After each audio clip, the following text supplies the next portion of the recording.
Salve, professoras e professoras da Escola Bíblica Dominical Classe Adultos! Chegamos finalmente na lição 7, o lugar santo. Essa lição, por intermédio de nosso autor comentarista brilhante, tem os objetivos de conceituar o lugar santo, elencar as 3 peças que compunham o interior do lugar santo e explicar o véu que demarca o lugar santo e o lugar santíssimo. E aí? Bora para o lugar santo, lugar santíssimo. Ah, meu Deus, eu tenho certeza que todos vocês, assim como eu, estamos ansiosos para essa lição. Nós vamos chegar agora. Que o Espírito Santo venha nos dar graça, que o Espírito Santo venha encher os seus lábios e a sua mente de palavras inteligentes para explicar essa belíssima lição aos seus alunos e à sua classe. Bora? Você que não se inscreveu, se inscreve no nosso canal. Deus abençoe.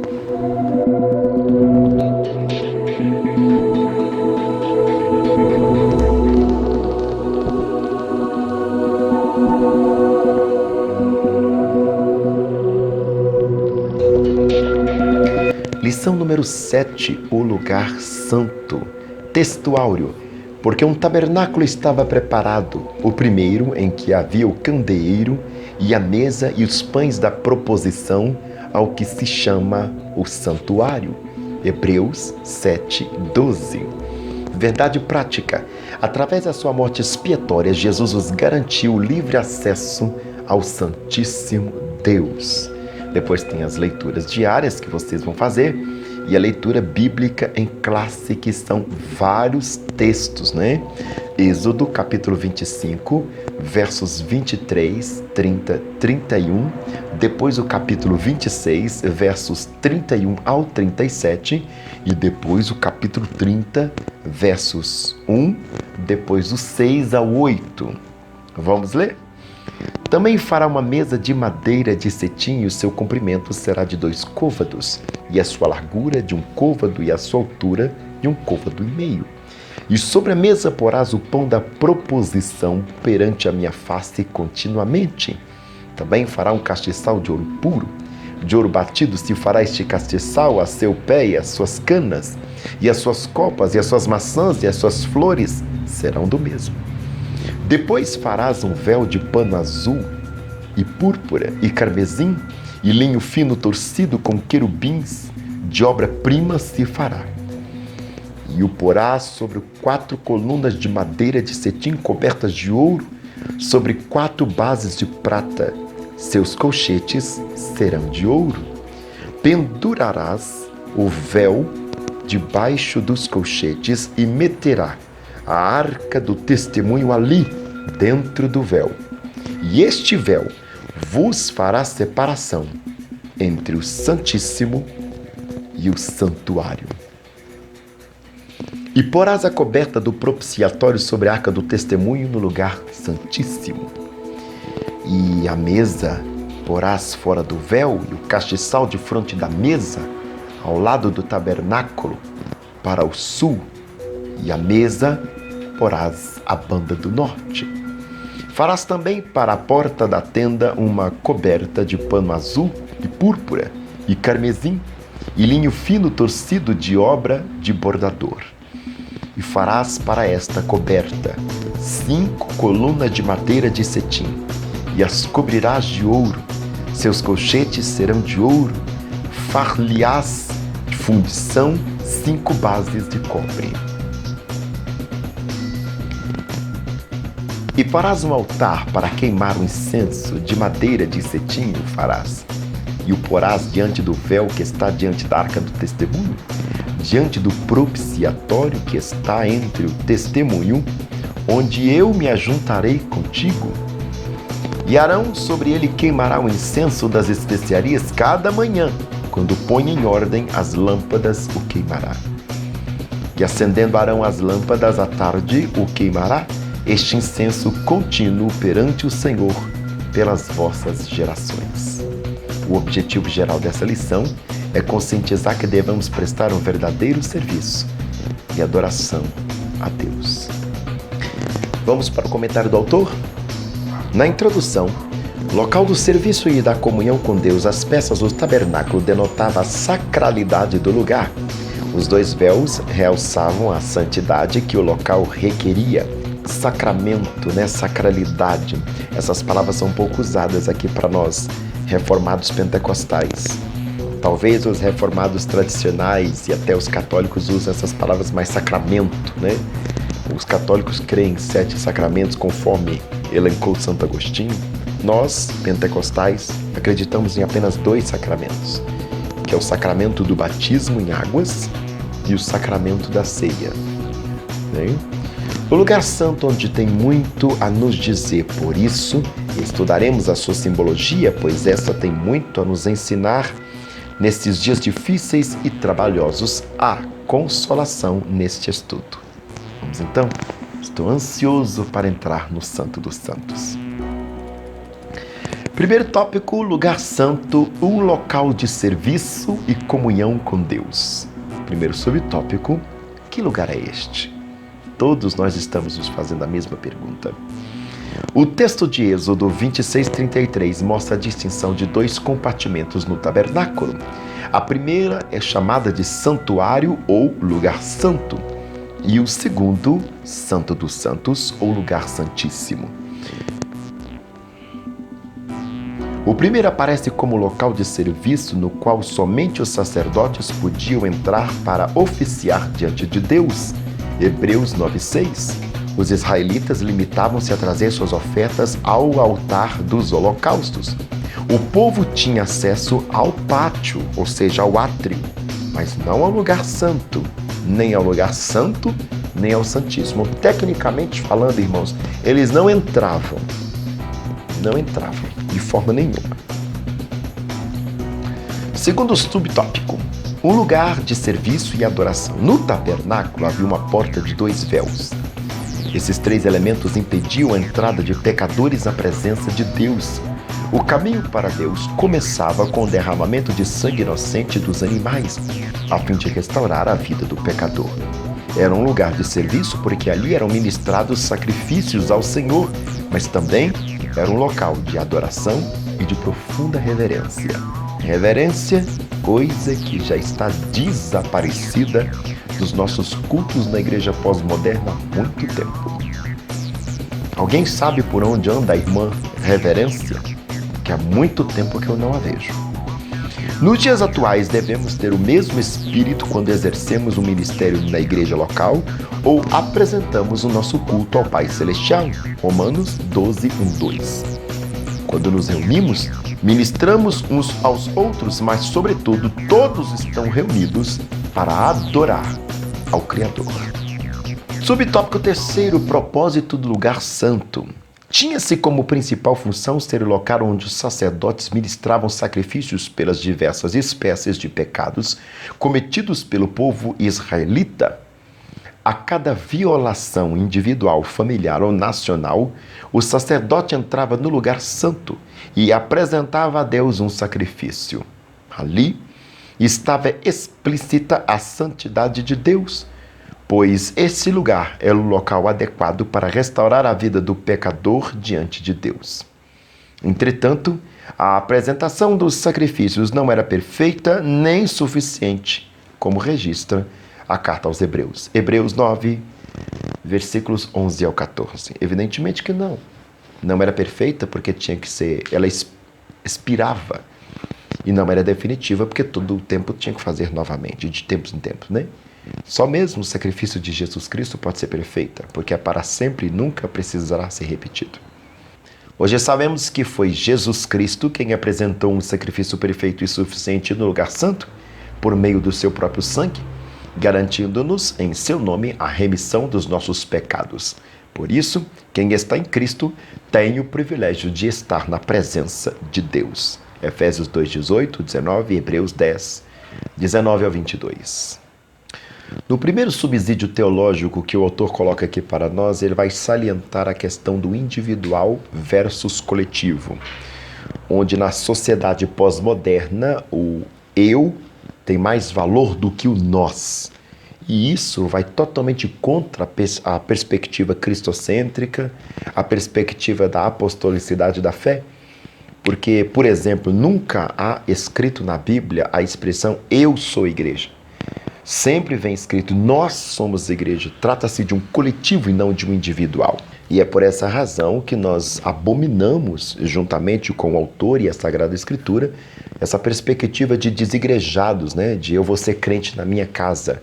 Isso não existe, porque não tem igreja individual. A igreja é um coletivo. A igreja é uma congregação, é uma assembleia, onde nesta reunião se é igreja, em culto e louvor, adoração ao nome do Senhor Jesus. Subtópico 2, as 3 peças que compõem o interior do lugar santo. Primeiro, os mobiliários do lugar. O lugar santo era um espaço de preparação dos sacerdotes para a entrada da segunda divisão do tabernáculo, o lugar santíssimo. No lugar santo havia 3 peças que compunham um ambiente perfeito de oração, intercessão, adoração e louvor. O castiçal de ouro, candeeiro ou candelabro, a mesa para os pães da proposição e o altar de ouro para os incensos. Este ficava no meio do lugar santo e de frente para o véu que dava para o lugar santíssimo. Segundo tópico, do tópico 2. O castiçal de ouro, Êxodo 25, 31 a 37. O castiçal era feito de uma só peça de ouro, sustentado por uma coluna central de onde saíam 3 braços de cada lado, formando assim 7 lâmpadas. Essas lâmpadas eram interiormente alimentadas por dutos, nos quais havia uma mecha embebedecida no azeite, fornecendo desta forma um combustível que, uma vez aceso, fazia o castiçal iluminar todo o ambiente. Ou seja, as 7 lâmpadas produziam uma só luz. Nos evangelhos, o Senhor Jesus é apresentado como a luz do mundo. Ele, por sua vez, disse aos discípulos: vós sois a luz do mundo. Mateus 5,16. Da mesma forma que o castiçal de ouro iluminava o ambiente escuro, Jesus é a luz que ilumina o mundo em trevas. A igreja também tem essa mesma função na terra, até a volta do Senhor. Filipenses 2, 15 e 16. Ela possui verdadeiro azeite como a marca da unção do Espírito Santo. João 14, 26. Assim, somos chamados por Cristo a iluminar o mundo pregando o Evangelho com poder, autoridade e ousadia. Atos 1:8. E aqui permita-me acrescentar alguma coisa. Você vê que são 7 lâmpadas, mas todas elas produziriam uma única luz. Irmãos, podemos ter diversas denominações, mas todas essas denominações têm que produzir uma única luz, que é a luz da palavra. Seja da igreja A, seja da igreja B, seja da igreja tradicional, seja da igreja pentecostal, tem que produzir uma única luz para ser igreja. Do contrário, não é igreja. Pegou? Terceiro subtópico, a mesa e os pães da proposição, Êxodo 25, 30.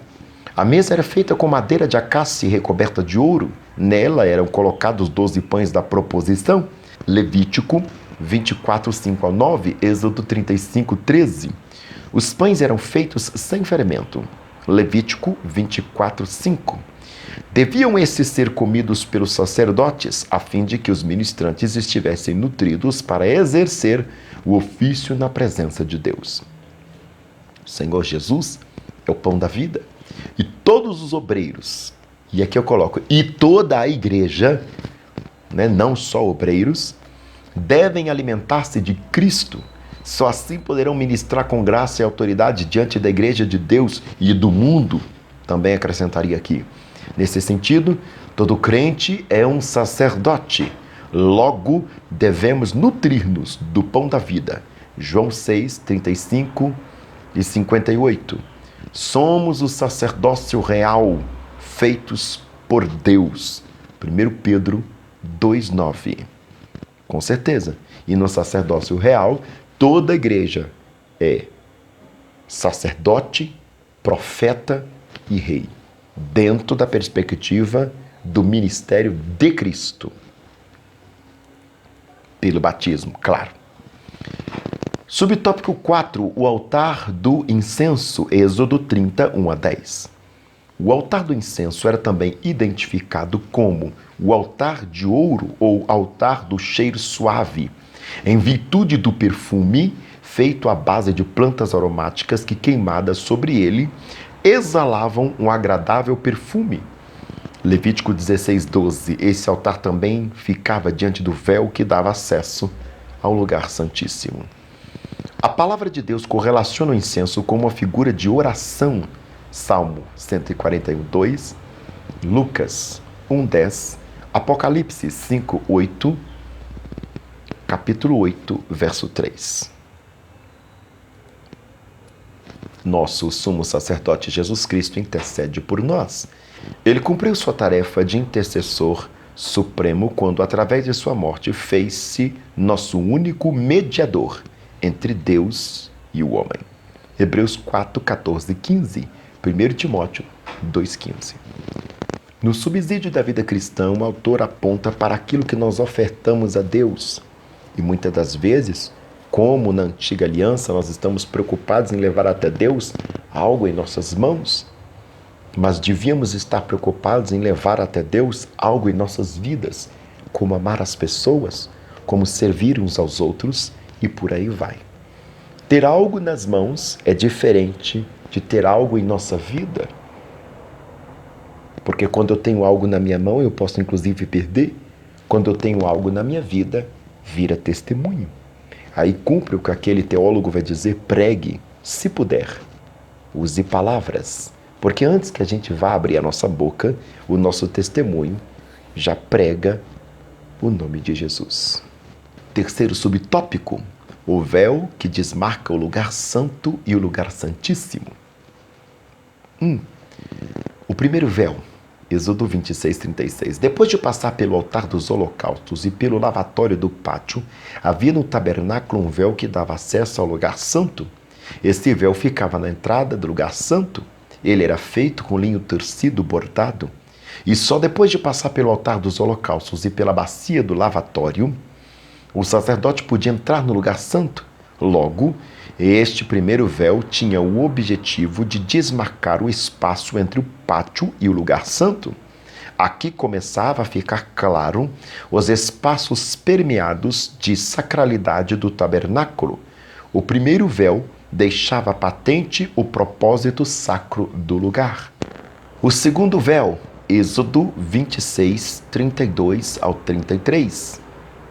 Este é o véu que ficava entre o lugar santo e o lugar santíssimo, ou Santo dos Santos. No santuário, somente o sumo sacerdote podia entrar, representando todo o povo de Israel. No lugar santíssimo, encontramos apenas a Arca da Aliança. O segundo véu tinha o objetivo de demarcar o espaço entre o lugar santo e o lugar santíssimo.